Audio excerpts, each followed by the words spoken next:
Hello everyone, welcome to my another mini vlog. আজ আমরা যাচ্ছিলাম লালগড় কলেজ একটা সেমিনারের জন্য। কলেজ থেকে আমাদের পাঠানো হচ্ছিল। তো স্যারেরা কেউ যেতে পারেননি এক্সাম চলার কারণে, তাই আমরা একারাই যাচ্ছিলাম, নিজেদের রেসপন্সিবিলিটি নিজেরাই নিয়েছি। তো আমরা তারপরে কলেজে গিয়ে জানতে পারি যে সেমিনারের ভেন্যুটা চেঞ্জ হয়েছে। সেমিনারটা হচ্ছে পাশের একটা গভর্নমেন্ট স্কুলে।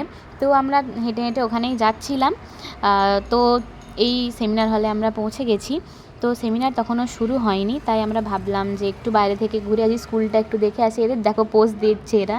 তো স্কুলটা আমরা ঘুরে দেখছিলাম। স্কুলটা দেখে জাস্ট নিজের স্কুল লাইফের কথা মনে পড়ছিল, খুবই নস্টালজিক লাগছিল, কত মজা করেছি স্কুলে। তো সেমিনার শুরু হয়ে গেছে, বাট এদের দেখো হাসাহাসি থামবে না, মস্তি রুকনি नहीं चाहिए, जो भी हो जाए लाइफ में खुश रहना बहुत ज़रूरी है। তো তারপর সেমিনারের শেষে আমরা গেছিলাম একটু ঘুরতে। আর কি করলাম জানতে হলে ফলো করো দেবযানীস ডায়েরি। ভিডিও ভালো লাগলে একটা লাইক আর সাবস্ক্রাইব করো। বাই।